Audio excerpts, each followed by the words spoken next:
ఇది స్పాంజ్ అండి.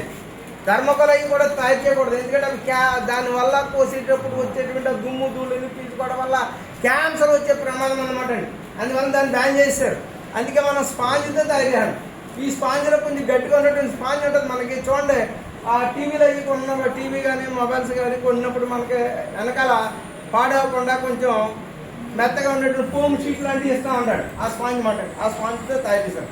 ఇవి ఎలా తయారు చేసి మనము భాగాలు ఇక్కడ రాసేయకూడదు, పిల్లల చేత చెప్పించాలి. మనం భాగాలు రాసేది ఏంటి, మన పార్ట్స్ రాసేటప్పుడు మనం బోర్డు మీద బొమ్మ వేసి పార్ట్స్ గుర్తిస్తాం, ఆడి చేత చెప్పిస్తాం. ఒక రోజు తర్వాత రోజు చూపించి ఒక్కొక్క పార్ట్ అడుగుతాం. ఈ విధంగా చెప్పినట్లయితే మనం బయాలజీ అనేది ఈజీగా చెప్పచ్చు, మనకే ఉపయోగపడుతుంది. వీటికి 6th క్లాస్లో మనము దీన్ని ఎప్పుడైనా ఖాళీ పీరియడ్లో చూడండి, ఖాళీ పీరియడ్ ఎప్పుడు జరిగినా ఏ టీచర్ రాకపోయినా నేను ఆ క్లాస్కి వెళ్తాను అనమాట. వెళ్ళి సరదాగా ఆ 6th క్లాస్ పిల్లలకి అలవాటు చేస్తాను. ఫస్ట్ ఇదే ఇదే కిడ్నీస్, మై ఎక్స్క్రిటరీ సిస్టము, మరలా మనకి 7th వస్తుంది, తర్వాత 10th క్లాస్లో వస్తుంది, తర్వాత ఇంటర్మీడియట్లో కూడా వచ్చేస్తుంది, సేమ్ ఇదే. కానీ మనము ఈ పార్ట్స్ అన్ని కూడా చెప్పాలి. 7th క్లాస్ లెసన్ చెప్పేటప్పుడు 7th ఉన్నటువంటి పార్ట్సే కాకుండా 10th ఉన్నటువంటి కొన్ని పార్ట్స్ కూడా వాడికి చెప్పాలి. వాడికి తెలీదు, మనం అలా అలవాటు చేసాం అనుకోండి ఆ టెర్మినాలజీ. తర్వాత 10th క్లాస్ వచ్చేటప్పటికి వాడికి ఈజీగా అయిపోతుంది అన్నమాట, ఈజీగా వచ్చేస్తాయి. అందుకే మా దగ్గర 7th క్లాస్ చదివిన పిల్లలకి 10th క్లాస్లో ఉన్నటువంటి భాగాలన్నీ కూడా చెప్పేస్తారు. అలాగే 3rd క్లాస్లో పుష్పంలో భాగాల గురించి చెప్పాను ఒక కుర్రాడు. చూడండి, పిల్లలకి క్లాసులో పిల్లలకి చెప్తే ఒకటి అబ్జర్వ్ చేసి మొత్తం భాగాలన్నీ చెప్పేసాడు. అవి 10th క్లాస్లో ఉన్నటువంటి చూడండి, నా యూట్యూబ్లో ఉంటాయి. నేను ఇల్లు గోందరని కొడితే నా ఛానల్ అన్నీ వస్తాయి. స్కూల్లో జరిగే కార్యక్రమాలు, ప్రాక్టికల్స్ అన్నీ అందులో పెడతామాట. సరదాగా ఫోన్ ఆన్ చేసి అలా పెడతాం, మిగతా క్లాస్ చెప్పుకుంటాం అన్నమాట. ఈ విధంగా మనం పిల్లలకు చెప్పినట్లయితే ఈజీగా అర్థమవుతుందండి. చూడండి, ఇక్కడ మోడల్ చూపిస్తాము, వర్కింగ్ మోడల్ కూడా చేసి చూపిస్తాం. ఇలాగా మనం పిల్లలకి బ్లడ్ సెల్స్ని విడదీస్తాం. అంటే బ్లడ్ అనేది ఇవన్నీ కలయిక వల్ల బ్లడ్ తయారవుతుంది అని చెప్తాం. బ్లడ్ ద్రవ రూపంలో ఉంటుంది, ఒక టిష్యూ అని చెప్తాం. అంటే కొన్ని కణాలు కలిసి ఉండడాన్ని టిష్యూ అని అంటాం, కొన్ని కణాలు కలిసి ఉండడాన్ని. అటువంటి టిష్యూలో ఒక రకమైన టిష్యూ అని చెప్పి అప్పుడు బ్లడ్ అనేటువంటిది లిక్విడ్ రూపంలో ఉన్నటువంటి టిష్యూ అని చెప్తాం. అప్పుడు చెప్పిన తర్వాత బ్లడ్లో ఇంకేముంటాయి అనగానే వాటికి డౌట్ వస్తుంది, బ్లడ్లో ఏముంటాయి అంత ఎర్రగా ఉందని అనుకుంటాడు. కానీ బ్లడ్లో ప్లాస్మా అనేది ఉంటుంది, దీనికి రంగు ఉండదు అని చెప్తాం. సారీ, బ్లడ్లో 2 రకాల బ్లడ్స్ ఉంటాయని చెప్తాం, డిఆక్సినేటెడ్ బ్లడ్, ఆక్సినేటెడ్ బ్లడ్. రెండింటికి డిఫరెన్స్ ఏంట్రా అని అడిగితే ఆక్సిజన్ ఎక్కువ కలిగిన రక్తమేమో ఆక్సినేటెడ్ బ్లడ్ అంటాం, తక్కువ కలిగిన రక్తమేమో డిఆక్సినేటెడ్ బ్లడ్ అంటాం. ఇప్పుడు మనం వాడిని అడిగితే మరి ఈ రక్తం తేడా ఏంటంటే ఇందులో ఆక్సిజన్ ఉండదు, ఇందులో ఆక్సిజన్ ఉంటుంది అంటాడు. కానీ రెండింటిలోనే ఆక్సిజన్ ఉంటుంది, కానీ పర్సంటేజ్ తక్కువ ఉంటుంది. ఇందులో పర్సంటేజ్ తక్కువ ఉండడం వల్ల బ్లూ కలర్లో ఉంటుంది, అదే పర్సంటేజ్ ఎక్కువ ఉండడం వల్ల రెడ్ కలర్లో ఉంటుంది. ఈ చేంజింగ్ అనేది ఊపిరితిత్తులో కనబడుతుందని మనం ఒకసారి టచ్ చేసి వదిలేస్తాం.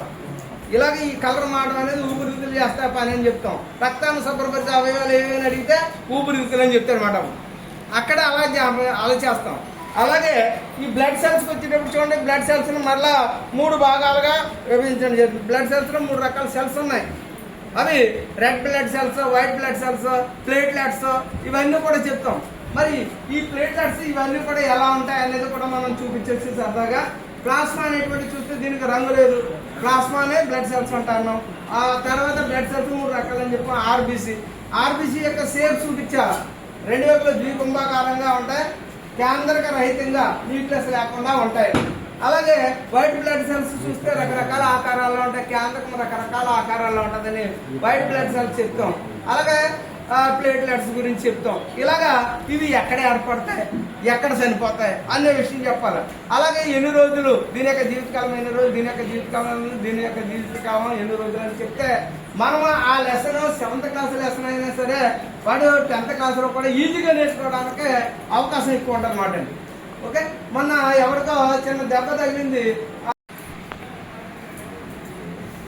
నోటి ద్వారా ఆహారాన్ని తీసుకుంటాం. లాలాజల గ్రంథం నుంచి లాలాజలం రిలీజ్ అవుతుంది. రోజు సుమారుగా 1 లీటర్ లాలాజలం రిలీజ్ అవుతుంది. ఆ నోటి నుంచి దంతాల సాయంత్రం నమలబడిన తర్వాత మనం మింగిన తర్వాత మనకి ఈసోఫాగస్లోకి వస్తుంది. ఈసోఫాగస్ నుంచి స్టమక్లోకి వస్తుంది. స్టమక్ నుంచి ఎంజైమ్స్ స్టమక్ యొక్క గోడల నుంచి జఠరసం గ్యాస్ట్రిక్ జ్యూస్ రిలీజ్ అవుతుంది. ఆ గ్యాస్ట్రిక్ జ్యూస్లో హెచ్సిఎల్ అనేది రిలీజ్ అవుతుంది, అది సూక్ష్మజీవిని చంపుతుంది. అలాగే పెప్సిన్ అనే ఎంజైమ్ రిలీజ్ అవుతుంది, ఆ పెప్సిన్ ప్రోటీన్ పెప్టోన్గా మారుస్తుంది. రెనిన్ అనేది రిలీజ్ అవుతుంది, రెనిన్ పాన్పరిగ్గా మారుస్తుంది. ఇక్కడ గ్రైండింగ్ మాదిరిగా జరుగుతుంది జీర్ణాశయంలో. అందుకే జీర్ణాశయాన్ని మనం ఒక మిక్సీతో పోలుస్తాం. జీర్ణాశయంలో ఇలా కొద్దిగా జీర్ణాశయంలో ఈ కొంచెం జీర్ణమైనటువంటి ఈ ఆహారాన్ని మనం ఖైమా అంటాం. చూడండి, మీరు మాంసం కొట్టుకు వెళ్ళినప్పుడు చికెన్ కానీ మటన్ కానీ తెచ్చేటప్పుడు ఆ ఖైమా అంటే అది ఏం చేస్తారా అంటే పిల్లలు చెప్తారు, కొద్దిగా మెత్తగా ఇటు గట్టిగా కాకుండా మెత్తగా కాకుండా కొడతాడని. ఇదే విధంగా జీర్ణాశయంలో కూడా ఖైమా అనేది ఉంటుంది. మరి ఇందులో హెచ్సిఎల్ అనేది కలుస్తుంది. కలవడం వల్ల మనకి ఎప్పుడైనా జస్ట్ ఇలా దగ్గరికి వచ్చి ఇలా కిందకి పోతూ ఉంటుంది.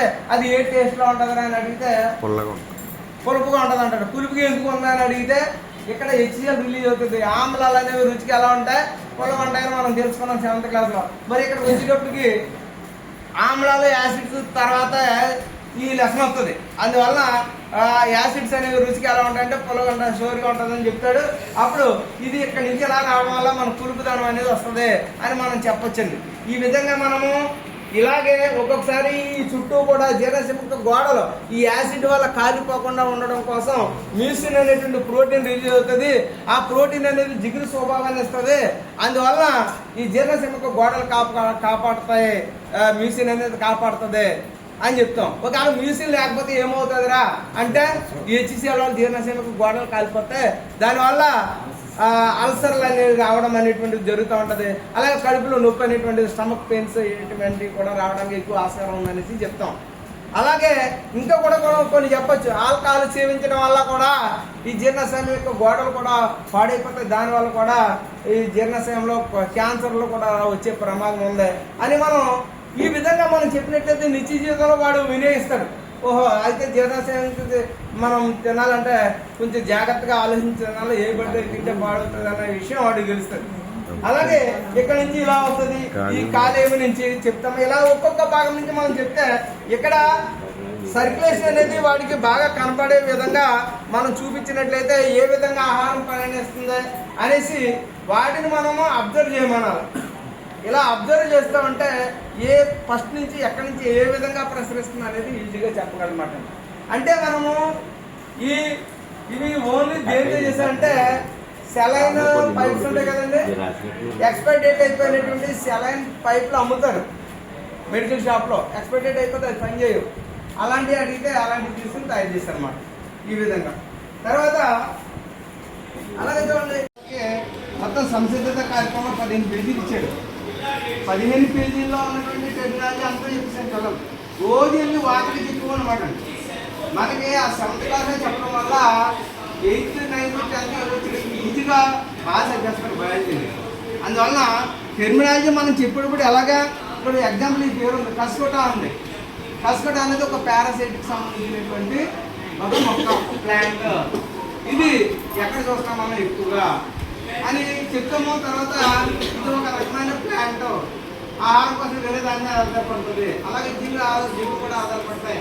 ఇలాగ మనం దానికోసం నిర్వచనం చెప్పాలి, దాని ఆహారం కోసం ఆధారపడేది. అలాగే డాటర్ ప్లాంట్, దాని ఇంకో పేరు డాటర్ ప్లాంట్ అంటాం, బంగారు తీగ అంటాం. మనం బంగారు తీగ మనం డైరెక్ట్గా చూపించండి. మన పక్కన మీకు బయాలజీ బాగా చెప్పాలంటే పిల్లలు 6th క్లాస్ నుంచి పట్టుకోవాలి. మనం 6th క్లాస్ నుంచి బాగా పట్టుకొని వాడిని మనం ఒక ఫీల్డ్ ట్రిప్కి తీసుకెళ్ళండి.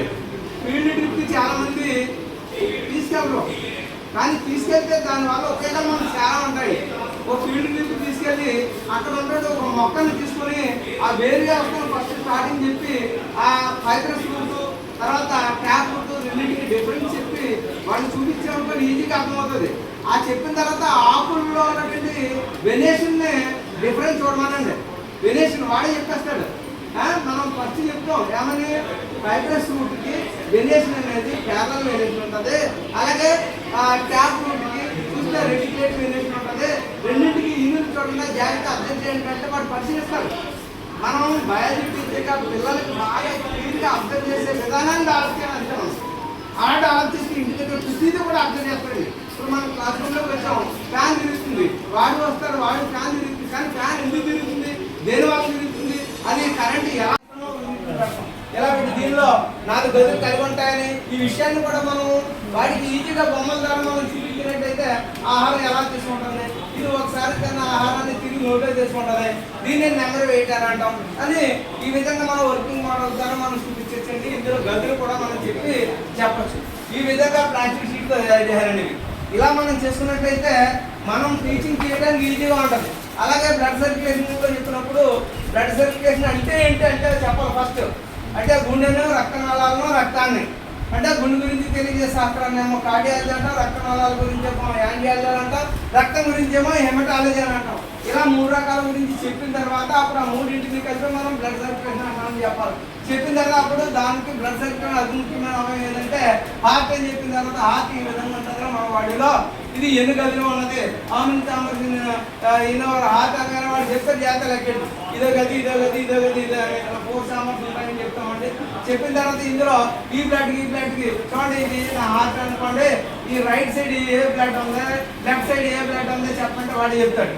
ఈ 2 బ్లడ్కి తేడా ఏంటంటే ఆక్సిజన్ తక్కువ కలిగింది, ఆక్సిజన్ ఇటు కలిగిందని ఇలా చూపించి మనం చెప్పించినట్లయితే పిల్లలకి ఈజీగా అర్థుకుంటుందండి ఆ లెసన్ అనేటువంటిది. అంటే పిల్లలకు చూపించారు, వాడిని రమ్మని ఎవరైతే అల్లరి చేసి కూడా ఉంటాడో వాడిని ఒకసారి ఇలా రమ్మని ఇక్కడ నిలబడి ఒక 2-3 భాగాలు చెప్పరా అని చెప్పాలి. ఈ విధంగా మనం చెప్పినట్లయితే మనం ఈజీగా పిల్లలకి బాగా లెసన్ అనేటువంటిది అర్థమవుతుందండి. అలాగే ఆ హార్ట్ చూపెట్టిన తర్వాత హార్ట్లో ఫంక్షనింగ్ అనేటువంటిది ఎలా జరుగుతుంది ఈ విధంగా కూడా మనము వర్కింగ్ మోడల్లో చేసి చూపించవచ్చు. లోపల బెలూన్ పెట్టారండి. ఈ విధంగా మనము చేసి చూపించినట్లయితే